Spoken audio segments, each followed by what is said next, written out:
Hi everybody, it's Mrs. C and I'm back for story time with you know who. But before we get started, I just wanted to say that I know we've been learning a lot about how we can help our planet this week.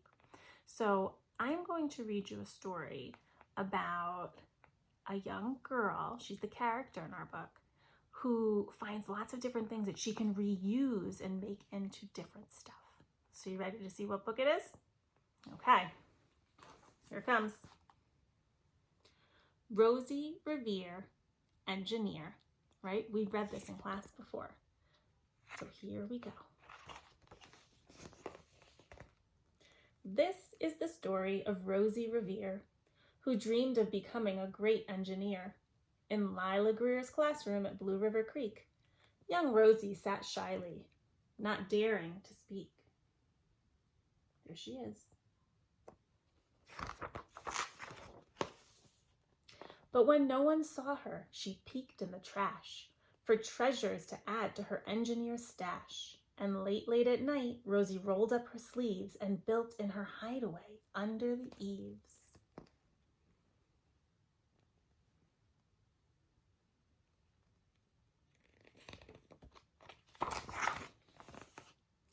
Alone in her attic, the moon high above, dear Rosie made gadgets and gizmos she loved. And when she grew sleepy, she hid her machines far under the bed where they'd never be seen. Wonder why she's hiding them. When Rosie was young, she had not been so shy. She worked with her hair swooping over one eye and made fine inventions for uncles and aunts, a hot dog dispenser and helium pants.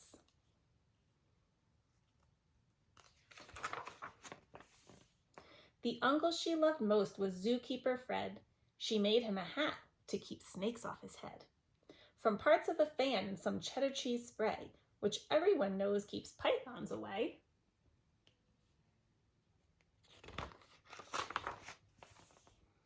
And when it was finished, young Rosie was proud. But Fred slapped his knee and he chuckled out loud. He laughed till he wheezed and his eyes filled with tears, all to the horror of Rosie Revere, who stood there embarrassed, perplexed, and dismayed. She looked at the cheese hat and then looked away. "I love it," Fred hooted. "Oh, truly I do." But Rosie Revere knew that could not be true. She stuck the cheese hat on the back of her shelf and after that day kept her dreams to herself.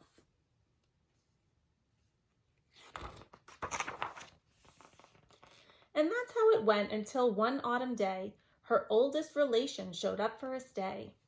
Her great-great-aunt Rose was a true dynamo who'd worked building airplanes a long time ago. She told Rosie tales of the things she had done and goals she had checked off her list one by one. She gave a sad smile as she looked to the sky. "The only thrill left on my list is to fly. But time never lingers as long as it seems. I'll chalk that one up to an old lady's dreams."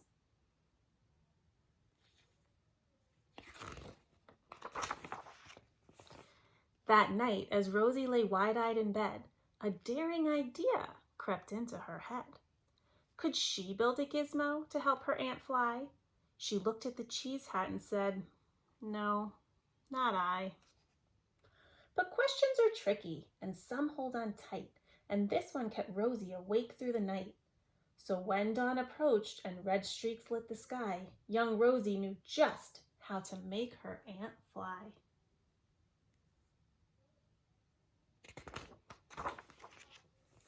She worked and she worked till the day was half gone, then hauled her cheese copter out onto the lawn to give her invention a test just to see the ridiculous flop it might turn out to be.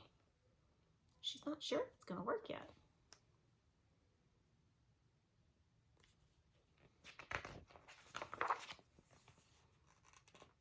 Strapped into the cockpit, she flipped on the switch. The helio cheese copter sputtered and twitched.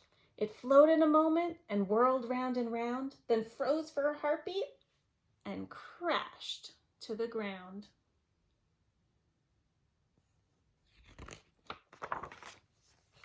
Then Rosie heard laughter and turned round to see the old woman laughing and slapping her knee.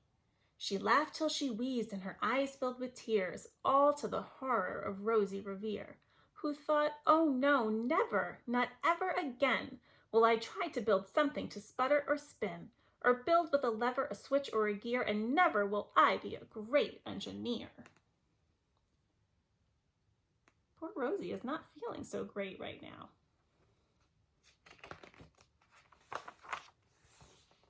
She turned round to leave, but then Great-Great-Aunt Rose grabbed hold of young Rosie and pulled her in close and hugged her and kissed her and started to cry.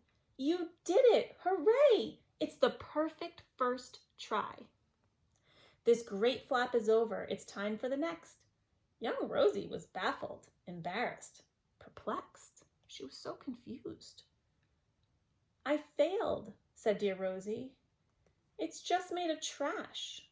Didn't you see it? The cheese copter crashed." "Yes," said her great aunt, "it crashed, that is true. But first, it did just what it needed to do. Before it crashed, Rosie, before that, it flew."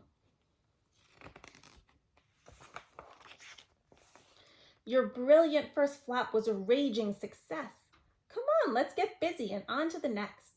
She handed a notebook to Rosie Revere, who smiled at her aunt as it all became clear.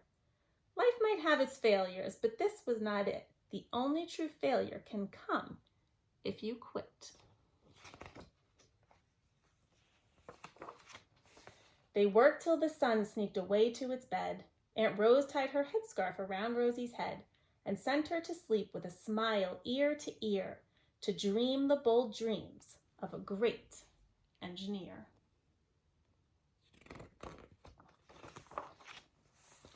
At Blue River Creek, all the kids in grade 2 build gizmos and gadgets and doohickeys too. With each perfect failure, they all stand and cheer, but none quite as proudly as Rosie Revere.